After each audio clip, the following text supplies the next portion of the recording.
The world is full of weird beliefs, and some seriously spooky superstitions. From calling a baby ugly out of love, to wishing death on your tablemates by toasting the host with water, to never whistling on a boat, or else, we have followed some quirky traditions over time. I'm Mike with List 25, and here are 25 bizarre superstitions from around the world. But before I get started, don't forget to like, share, comment, subscribe, hit that notification bell so you don't miss out on any new content. All of that truly helps the channel and helps us keep bringing you content just like this. With that being said, let's get superstitious. 25. Witch windows in Vermont. If you've ever visited Vermont, you may have glanced up at a house only to see a window tilted at a weird diagonal angle, as if the builder was a wee bit drunk while putting it in. No, it's not because the construction guys had a few too many beers at lunch. These are there on purpose. Those odd little windows are known as witch windows. According to local superstition, these are installed as a way to keep witches out. The idea is that a witch riding a broomstick wouldn't be able to figure out how to fly through something that wasn't a straight rectangle, because apparently witches are brilliant at cures and potions, but geometry? Well, totally not their strong suit. In reality though, the slanting isn't spooky at all. It's practical. Vermont farmhouses had steep sweeping roofs, which made it tricky to add a standard vertical window to the upper floors, so instead of spending money on expensive domed roofs, people just tipped the windows sideways to make them fit. It was a clever hack that kind of spiraled. The witch story adds some flair and fun to the Vermont folklore, but the reality is less about keeping the spellcasters out and keeping the build budget friendly. But let's be honest, it's way more entertaining to pin this on witches than on an architectural innovation. 24. Thailand and ugly babies. In Thailand, when a baby is born, the last thing you'll usually hear is people saying, "Wow, what a cute baby." More often, it's the opposite. Friends and family might just take a gander at the newborn and start remarking about how ugly the tiny human is. Pretty harsh, right? Don't worry, they are not bullying the baby. This cultural norm, which sounds wild to us outsiders, comes from the traditional belief that it's bad luck to call a baby cute because the cuter they are, the more they could attract evil spirits who want to snatch the kid up and take it away. Calling the baby ugly is simply a way to protect the child from demons. Some parents even smudge coal on the baby's face or give them an unflattering nickname to prove this child definitely isn't one spirits want. The messier and less cute, the better. It's actually kind of sweet when you think about it. 23. Women on ships. Back in the day of long ocean voyages and tall ships, sailors truly thought having women on board was bad luck. According to seafarers, bringing a gal onto a ship could anger the sea itself. The sea was often imagined as jealous and unpredictable. As the logic went, the sea goddesses might stir up storms just to punish the crew for having a lady on board. With the ocean being as tumultuous as it already is on a good day, no one was willing to take that risk. As if that superstition wasn't enough, there was also the fear that women would be a distraction and cause sailors to fight over them. This made life on the ship tense. Long months at sea without seeing their families, or a lady, felt like ages. But tossing women into the mix was predicted to make the tensions rise up and put everyone in danger. Of course, this didn't stop the ladies. Some even disguised themselves as men to get on the ships, and over time, women cemented their place on the vessels either as workers, passengers, or naval service members. 22. Women and cooking sushi. Have you ever wondered why most sushi chefs are men?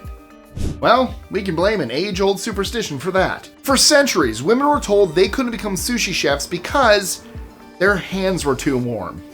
Yeah, that's exactly what I said. The idea was that women's hands would heat up the fish and rice and ruin the texture and flavor. And this superstition didn't stop there. Some even claimed women couldn't make sushi because their makeup or perfume would interfere with the smell and taste of the fish. Some folks went so far as to say that women's menstrual cycles make their sense of taste unreliable. And if it sounds like men were just trying to push women out of this career path and keep it a male-dominated field, well, congratulations. You'd be right. That's exactly what it was. And thankfully, times are changing. 21. Whistling on a ship. Forget not having women on the ship. Sailors had a strange rule that they expected everyone to follow. No whistling. An old maritime belief is that whistling would summon strong winds or even a full-blown storm. Sailors thought it would challenge the wind itself, as if the sound would anger Mother Nature. In their minds, the sea gods didn't take dares lightly, and it would be a very, very bad day at sea. The only exception? The cook. They were allowed to whistle because whistling meant they were actually preparing the food instead of eating it. So while everyone else risked a storm by puckering their lips, the cook's whistle was considered a good thing. 20. Women born in the year of the fire horse. In Chinese astrology, there's an eerie superstition that women born in the year of the fire horse grow up destined to marry and then kill their husbands. It sounds like the plot of a TV drama, but it's something that many people once took seriously. The fire horse year comes around only every 60 years, and when it does, families go to great lengths to avoid birthing girls under this sign. We can see evidence of this lore taken seriously from the birth records for China and Japan in 1966. Both countries saw a drop in birth rates as couples delayed having children so that they didn't have a fire horse daughter. They didn't want their daughters to be classified as a future killer or be painted as hot-tempered, rebellious, and dangerous. Today, this belief is outdated, but the cultural shadow it casts is still remembered. What are you? I think I'm an air tiger. I'm tiger for sure. Hang on. I'm a fire tiger. Cool. Well, 19. The 13th floor. If you've ever been in a building that was at least 14 floors, you may have noticed the elevator jumping straight from 12 to 14, with 13 being left out completely. This is rooted in triskaidekaphobia, the fear of the number 13. In Western and Christian traditions, 13 has been tied to bad luck for centuries, thanks to everything from the Last Supper to Friday the 13th. Developers figured out a long time ago that people weren't about to risk a bout of bad luck by living on the 13th floor, so they solved it by taking the number away. Sure, 14 is really 13, but that small change seems to make all the difference. 18. The sweater curse. Even the world of knitting isn't without its whimsy. There's a strong superstition cozy enough to sound sweet, but dramatic enough to destroy your relationship. I'm talking about the infamous sweater curse. According to the belief, if you knit your lover a sweater before you're married, it will doom your relationship. It either unravels while you're still knitting, or it will fall apart soon after you hand over your labor of love gift. To this day, there are many knitters unwilling to test this theory. Why risk it when you can go to the store or a market and simply buy your boo a sweater instead? Talk about putting pressure on a handmade gift. But what an easy way to get out of a love story that's fizzling out. Oh no, my sweater. Oh damn it, I knit you a sweater. Guess we have to break up. 17. Mandrake plants are real. Mandrake plants are known for looking creepy. Their forked roots sometimes resemble tiny humans, which can be a bit unnerving. Their folklore, though, is much creepier than their appearance. In European lore, mandrakes are believed to have magical powers. They can be used in love charms, healing spells, and even dark sorcery. The stories get truly sinister, especially when it comes to harvesting the plant. Legend says that pulling a mandrake from the ground will make it scream, and anyone who hears that scream could die instantly. Some tales claim that anyone who uproots a mandrake will be condemned to hell and be cursed for disturbing the plant's supernatural spirit. Because of this, people had to get creative while harvesting. One popular method is to get a dog to do the job for you while standing at a safe distance. The dog would be fine and the human would be spared, and the mandrake would be picked without anything terrible happening. Today, we know mandrakes are simply toxic plants and not soul-stealing screamers. Except in Harry Potter. Just wear earmuffs, you'll be fine. 16. Giving a knife as a gift. If you ever visit Russia and decide to give your host a gift, you may want to think twice before wrapping up a shiny new knife. Giving someone any type of sharp object as a gift is a big no-no there. There's a belief that the blade symbolizes cutting ties or future betrayal. This means that no matter how fancy you wrap it and no matter how big a bow you put on it, giving a knife as a gift could turn your friend into a sworn enemy. The people of Russia don't let this stop them from getting clever, though. They've created the tradition that if someone gives you a knife, you give them a coin in return. That way, the bad luck is canceled out since it's no longer a present, but a purchase. 15. The number 4. 13 isn't the only number with a bad vibe for some. 4 is also thought to be bad luck in many parts of China and East Asia.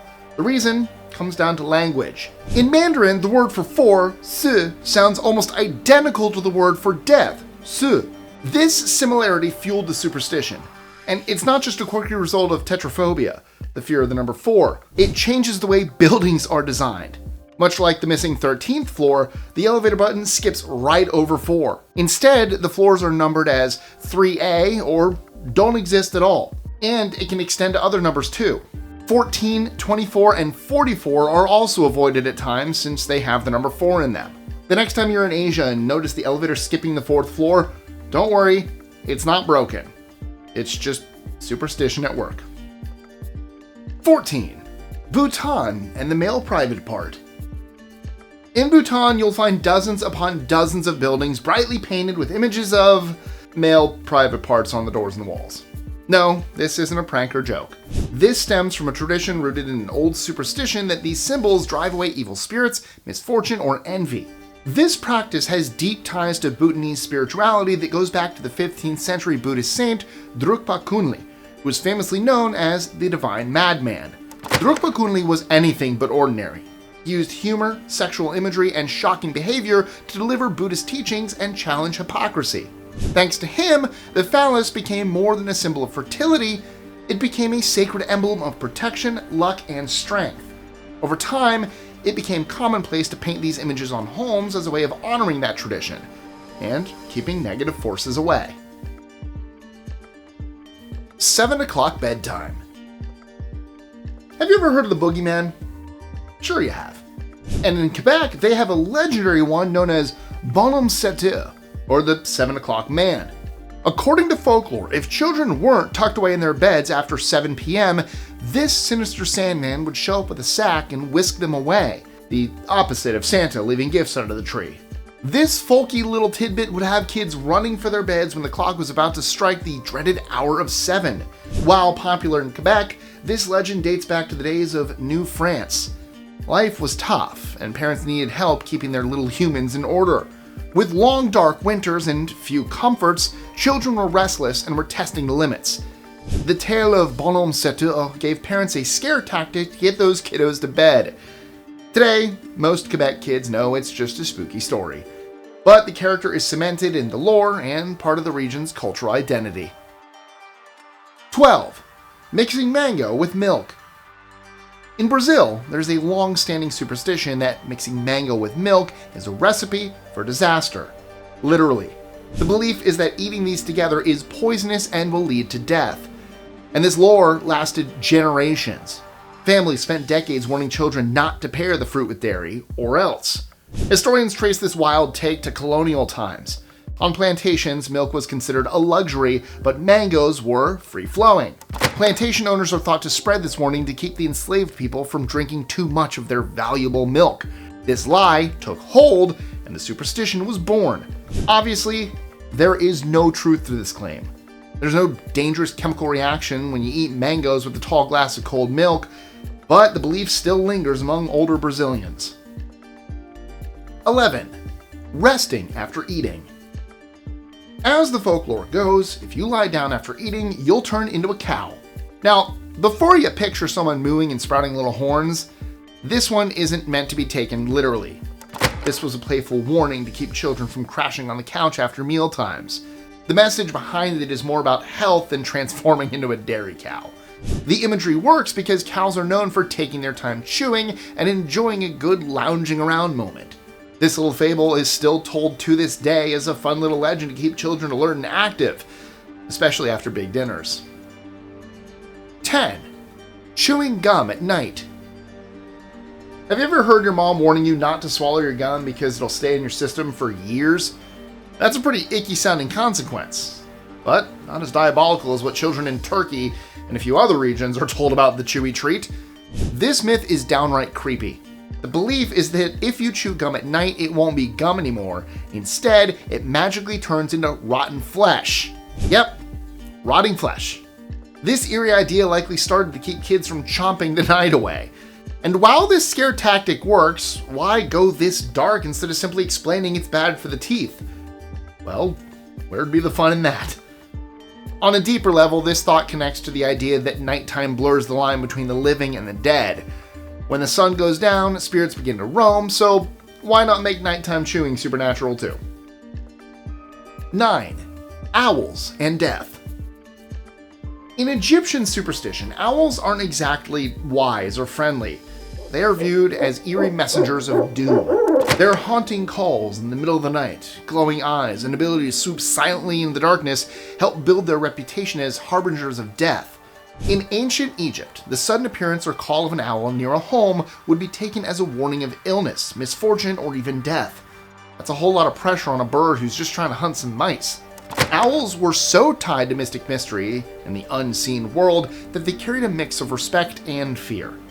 They show up in Egyptians' hieroglyphs as just a letter, the M sound, and carried a much darker symbolic weight in folklore. What's truly wild is that this superstition hasn't totally faded. In parts of Egypt and the Middle East, some people still see an owl's presence around them at night as a truly bad omen. 8. Stepping on manhole covers. Here in North America, if you step on a crack, you risk breaking your mother's back.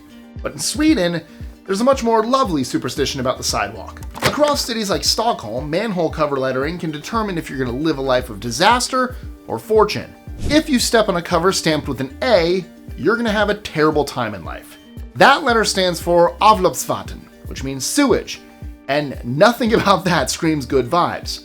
But you can redeem yourself by hopping on every manhole marked with a K, short for kärlek, or love, because that will bring you romance and good luck. It's part folklore, part street game, and all the way a tradition. So if you ever get the chance to step on a manhole, tread carefully, so you don't end up blaming your breakup on city plumbing.